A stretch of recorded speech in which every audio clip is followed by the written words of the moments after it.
Alright, I'll admit that the title of this video is a bit incendiary, but that is by design. It's common practice on YouTube to title videos in such a way that elicit an emotional response from the potential viewership, whether it's fear, joy, elation, anxiety, or outrage. In this case, a diehard Star Wars fan might be scrolling through, and in their recommended they see this Star Wars fans are pathetic. And what do you think they're gonna do? Keep scrolling and just go on with their day? Fuck no!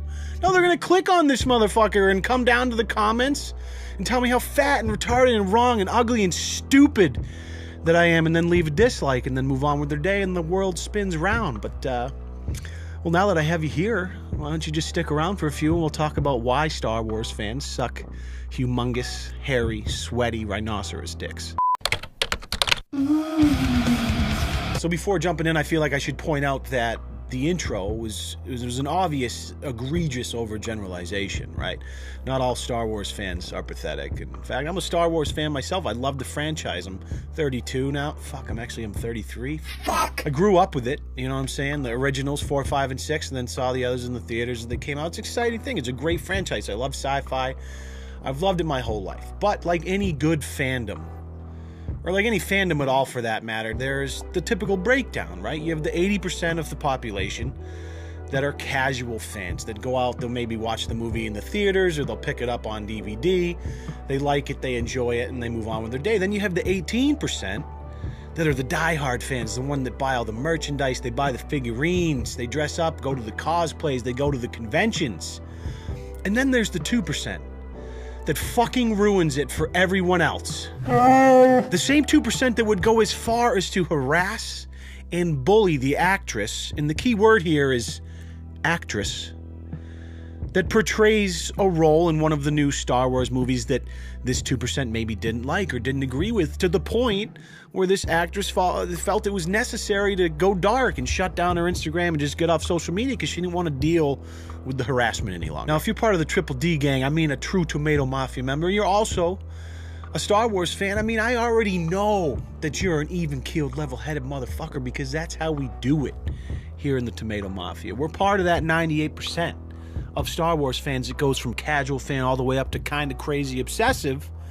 That's fine. You want to go to the conventions. You want to dress up like it. Shit, you might even have your girlfriend dress up like Chewbacca while she milks your prostate with a C-3PO figurine. I don't give a fuck. But if you're part of that 2% that's willing to bully and harass someone, an actress that portrayed a role that you didn't like because you're so die-hard of a fan, if you're part of that 2 motherfucking percent, get the fuck out of here!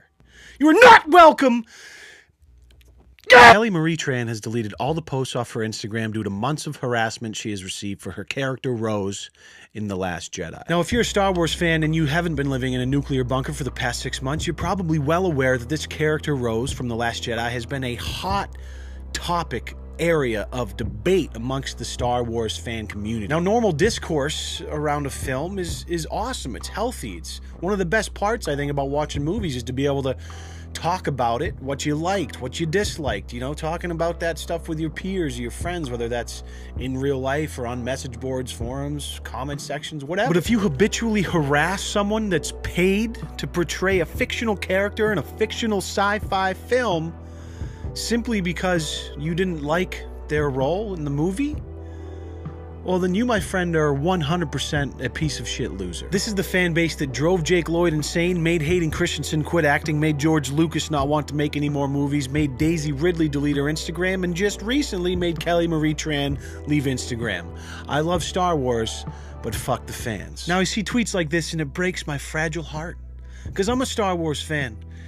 And 98% of Star Wars fans are normal fucking people that just enjoy the franchise and like to debate the ups and the downs and what's good and what's bad about the new films and the old films compared to the new films and all this shit. But it's that fucking 2%, man. That 2% of bad apples that fucking ruins it for everybody. Leave Kelly Marie Tran alone.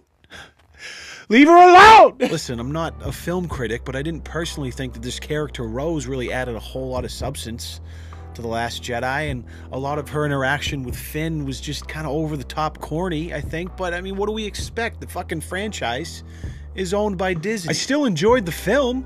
Shit, even if I hated the film, it never would have crossed my fucking mind to try and destroy the life of the person who played a character I didn't like in the film. That is some next level loser shit right there. Imagine training as an actor your whole life and landing a major role in Star Wars. Now imagine cowardly neckbeard cunts abusing you from every direction on social media because they didn't like the character you played.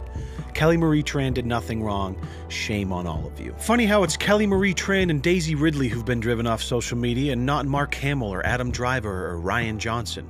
Almost like there's an element of misogyny and racism to the harassment that has nothing to do with the film you didn't like. Now you see the terms racism and misogyny come up a lot in this conversation, and I can't really say that I disagree. I'm sure there's, a large element of both of those things at play here in this particular 2%, but at the end of the day, it's just shitty people being shitty people. And unfortunately, there's always going to be shit people in the world. Now, in typical internet fashion, the actions of a couple of assholes have elicited an outcry of support from the online